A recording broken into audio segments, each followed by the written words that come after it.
अपन यमुना नदी के बारे में बात करेंगे। यमुना नदी का ओरिजिन कहाँ से होता है, उत्पत्ति कहाँ से होती है, कहाँ जाके कौन सी नदी की सहायक नदी है, उसके लिए हम बता रहे हैं। पहले बात करते हैं यमुना नदी की। यमुना नदी भारत के उत्तराखंड के उत्तरकाशी जिले से निकलती है। कहां से निकलते हैं? उत्तरकाशी जिले में। यहाँ पर एक ग्लेशियर है, उसका नाम है, उस ग्लेशियर का नाम बंदरपूछ, ठीक है। वो बंदर की पूंछ जैसा है, इसलिए इसको क्या बोला जाता है? बंदरपूछ बोला जाता है। लेकिन इसको को क्या बोला जाता है? यमुनोत्री, इसको यमुनोत्री बोला जाता है, उसको यमुनोत्री बोला जाता है। तो यहाँ से ये क्षेत्र किसका? उत्तराखंड का होगा। उत्तराखंड से ही, यहाँ से उत्तरकाशी जिले से किसका नदी का उद्गम स्थान है? ये नदी यमुना नदी है। और यमुना नदी भारत के उत्तराखंड से निकलकर हरियाणा में यहाँ पर एक जगह है ताजेवाला। कौन सी जगह है? ताजावाले से हरियाणा में प्रवेश करती है। और हरियाणा की सीमा बनाते हरियाणा यूपी की सीमा बनाते कहां चली जाती है? यमुनानगर, पानीपत, निकलते मुजफ्फरनगर, उसके बाद यहाँ पर क्या आ जाता है? दिल्ली। और दिल्ली से होते हुए कहां निकल जाती है? उत्तर प्रदेश में निकल जाती है। ठीक है, आपने पता होना चाहिए पहले कहां से शुरू होती है भाई? ये कहां से? उत्तरकाशी जिले से उतरते हुए फिर उत्तराखंड से फिर कहां चली जाती है भाई? हरियाणा में ताजेवाले से चलते हुए ये जाते हुए यमुनानगर, पानीपत, इन शहरों से निकलते हुए कुरुक्षेत्र, फिर क्या आ जाता है? मुजफ्फरनगर, और फिर कहां चली जाती है? दिल्ली। और दिल्ली किस नदी के किनारे है? दिल्ली यमुना नदी के किनारे है। और ये निकलकर कहां चली जाती है? ये उत्तर प्रदेश यूपी में चली जाती है। और यूपी में जाकर यहाँ पर क्या है? इलाहाबाद का नाम चेंज हो गया है। योगी सरकार ने क्या कर दिया है? इसका नाम चेंज कर दिया गया है। पहले इसका नाम क्या था भाई? इलाहाबाद। इससे पहले क्या था? प्रयाग। जहां दो नदियों का संगम होता है उस जगह को क्या बोला जाता है? प्रयाग। लेकिन इसको इलाहाबाद था। जब यहाँ पर मुसलमानों का प्रशासन था, मुगलों का प्रशासन था, मुगलों ने इसका नाम क्या कर दिया था? इलाहाबाद। अब इलाहाबाद का क्या गया? नाम चेंज हो गया। अब इसको क्या बोलना लगा? पहले प्राचीन काल में इसका नाम था प्रयाग। ठीक है। अब इसको क्या बोला जाता है? अब योगी सरकार ने इसका नाम चेंज कर दिया। 3 बार नाम चेंज हो रहा है। अब इसका नाम दे दिया देवप्रयाग। क्या रख दिया गया है? देवप्रयाग। ये यहाँ से प्रयाग से किसमें मिल जाती है? ये गंगा में जाके मिल जाती है। तो देखो इसका ओरिजिन कहाँ से होता है, इसकी कहाँ मिलती है। इसलिए इसके पहले हम किसकी बात करेंगे? फिर इसके बाद गंगा की बात करते हैं। इसकी बात करते हैं गंगा की बात करते हैं। गंगा कहां से निकलती है? मैं पहले भी इसका जिक्र कर चुका हूं। गंगा निकलती है, यहाँ पर 2 छोटे क्या है? ग्लेशियर है। एक ग्लेशियर का नाम गंगोत्री है, दूसरे का संतोपत है। देखो, एक का गंगोत्री है, दूसरे का क्या बताया मैंने? संतोपत। जो गंगोत्री से एक नदी निकलती है, नदी का नाम है भागीरथी यहाँ से निकलती है। उसके बाद क्या? संतोपत से कौन सी निकलती है? संतोपत से कौन सी है? अलकनंदा। और दोनों देवप्रयाग में मिल जाती है। दोनों देवप्रयाग में मिल जाती है। फिर इसके बाद कहां जाती है? ऋषिकेश। कहां जाती है? ऋषिकेश से फिर कहां जाती है? लक्ष्मण झूला से पास करने के बाद क्या जाती है? हरिद्वार। और हरिद्वार से ये मैदानी भागों में क्या करती है? प्रवेश करती है। हरिद्वार से प्रवेश करने के बाद ये कहां जाती है? ये उत्तर प्रदेश से कहां चली जाती है? बिहार। और बिहार से चलते हुए कहां चली जाती है? पश्चिमी बंगाल। और पश्चिमी बंगाल में जब जाती है तो इसके ऊपर क्या बनाया गया है? एक बांध बनाया गया है। क्या बनाया गया है? एक बांध। उस बांध का नाम है फरक्का बांध से पहले एक छोटी सी नदी निकलती है। उस नदी का नाम है हुगली नदी के किनारे क्या कौन सा शहर बसा हुआ है? हुगली नदी के किनारे ही कलकत्ता शहर बसा हुआ है। कौन सा बसा हुआ है? कलकत्ता शहर, जिसको कलकत्ता। उसके बाद वो कहां गिर जाती है भाई?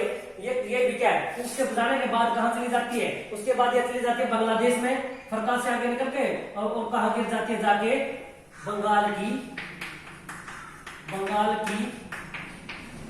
खाड़ी में क्या हो जाती है? ये गिर जाती है। ठीक है। तो इसके बाद इसकी सहायक नदियां हैं। इसकी सहायक नदियां कौन सी है? देखो, यमुना की इसकी सहायक नदी है, गंगा की सहायक नदी यमुना है। जो कहां मिलती है? देवप्रयाग में। और देवप्रयाग में गिरने के बाद वो कहां चली जाती है? इसकी अलग अलग सहायक नदियां हैं। उसके बाद यहाँ तक आती है। जब ये यहाँ से मिल जाती है, इसकी भी सहायक नदी है। इसकी नदियां कौन सी है? काली सिंध है, काली सिंध भी इसकी क्या है, इसकी सहायक नदी है। काली सिंध है इसकी सहायक नदी। एक नदी और है जो कौन सी है, इसके बाद उत्तर प्रदेश में जाके मिलती है केन बेतवा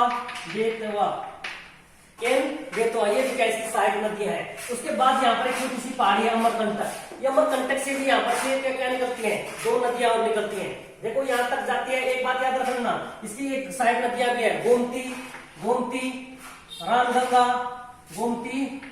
रामगंगा कोसी, ये सब कोसी, ठीक है। इसकी ये गंगा की सहायक नदियां है, ठीक है, कोसी।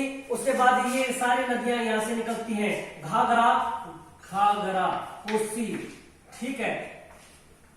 तो ये भी क्या है कि गंगा की सहायक नदियां है, ठीक है। और जो क्या क्या करती है उसके बाद यहाँ पर ये एक बात याद रख लेना, जो कोसी आती है ना, कोसी आएगी, ये कोसी नदी कहाँ से, ये निकलती है नेपाल से। नेपाल से निकलने के बाद किसमें मिल जाती है, आके गंगा में मिल जाती है, ठीक है। इसको क्या बोला जाता है, इसको बिहार का शोक बोला जाता है। कोसी नदी को क्या बोला जाता है, बिहार का शोक बोला जाता है, ठीक है। इसके साथ ये इसकी सहायक नदियां हैं। यहाँ पर मैंने कौन पहाड़ी बताया मैंने, अमरकंटक से भी क्या निकलती है, अमरकंटक से 3 नदियां निकलती है भाई। एक तो क्या है सोन नदी, जिसे सोना निकलता है, ये बोलते हैं अमरकंटक है। इसे एक नदी और निकलती है, इसका नाम है नर्मदा।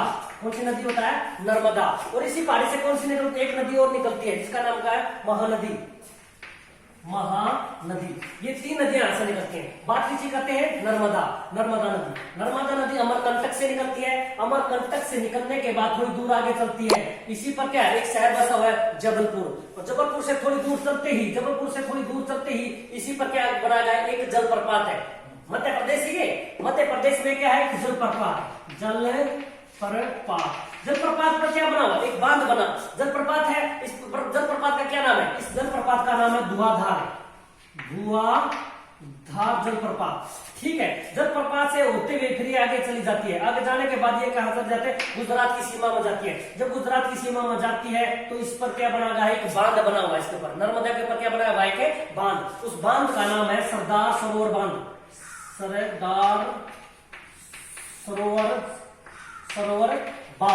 देखो सरदार सरोवर बांध है। जब ये बांध बनाया गया था, ये बहुत बड़ा बांध है, ठीक है। यहाँ से निकलने के बाद थोड़ी आगे जाती है, गुजरात में जाती है, तो यहाँ पर क्या है, छोटे छोटे टापू बन जाते हैं, ठीक है। ये रेत घाटी से बहती हुई कहाँ गिर जाती है, अरब सागर में जाके ये क्या हो जाती है, गिर जाती है। तो जब इसके ऊपर जाती है तो यहाँ पर क्या बांध बना हुआ है। इसी के ऊपर क्या बनेगा, विश्व की सबसे बड़ी मूर्त, जो unity of statute Sardar Vallabh भाई पटेल की क्या है, इसी के ऊपर क्या मूर्त बनी हुई है। साधु बेट टापू है। उसके बाद कहा गिर जाती है, खंभात की खाड़ी में, आकर क्या ये नदी गिर जाती है। तो ठीक है, इसके ऊपर ही सरदार सरोवर की क्या है, सरदार की क्या बहुत बड़ी क्या बनाई गई है। देखो फर्क यहाँ पर बांध बना दिया, सरदार सरोवर बांध बना दिया गया है। और ये गुजरात में इसके ऊपर क्या बनाया गया, साधु बेट टापू पर क्या बनेंगे, विश्व की सबसे ऊंची, जो गिनीज बुक में नाम दर्ज हुआ है, इसके ऊपर 2989 करोड़ रुपए इस पर खर्च कर दिए गए थे, ठीक है। और गिनीज बुक में भी नाम दर्ज हुआ था। तो विश्व की 183 मीटर से लंबी मूर्त कौन सी थी, यही है।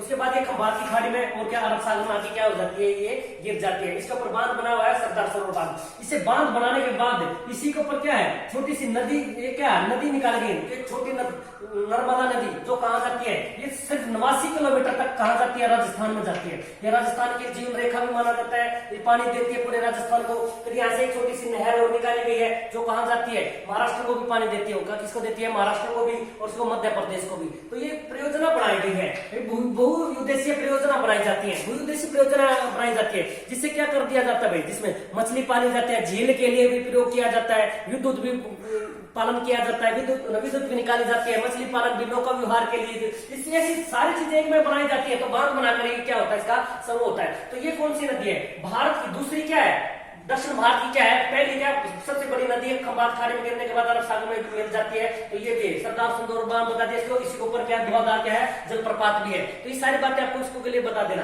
तो थोड़ी यहाँ से थोड़ी दूर चलते ही यहाँ पर क्या है, यहाँ महाराष्ट्र में त्र्यंबक एक क्या है, वहां पर एक ज्योतिर्लिंग है भाई, ज्योतिर्लिंग है। ज्योतिर्लिंग में से यहाँ से एक नदी निकलती है, गोदावरी, महानदी गोदावरी। यहाँ से क्या निकलती है, गोदावरी, फिर कृष्णा, फिर क्या है, कावेरी। ये नदियां यहाँ से निकलती है, कृष्णा, और यहाँ से महाबलेश्वर से वो निकलती है। तो यहाँ से निकलने के बाद एक नदी महानदी, और वो कहाँ गिर जाती है, जाके कहाँ गिर जाती है, बंगाल की खाड़ी में गिर जाती है। कहां से, त्र्यंबक से निकलने के बाद, ठीक है। और ये आपको ये कौन सा क्षेत्र आ जाता है, ये यहाँ पर इसी नदी के बाद महानदी यहाँ गिर जाती है। उसके बाद इसमें कौन सी, यहाँ से कर्नाटक से, कर्नाटक के पुष्पगिरी, कौन सी जगह कर्नाटक में, पुष्पगिरी से यह नदी निकलती है। और फिर क्या नाम इसका, कृष्णा नदी, कृष्णा नदी। और कहाँ गिर जाती है, बंगाल की खाड़ी में जाके क्या होती है, गिर जाती है। फिर कावेरी नदी, कावेरी नदी भी यहाँ से निकलकर और कहाँ गिर जाती है, बंगाल की खाड़ी में ये गिर जाती है। तो ये बंगाल में खाड़ी में गिरने वाली नदियां होगी, ठीक है। इसके बारे में बता दिया गया है। तो ये सारी नदियां, अरब सागर में कौन कौन सी नदियां गिरती है इसके बारे में बता दिया गया है। तो ये हमारा क्या होता है, समग्र ध्यान किया इसके बारे में। कुछ रह जाता तो फिर बता देना, उसके लिए भी हम दोबारा एक नया वो बना देंगे, नई वीडियो जारी कर देंगे।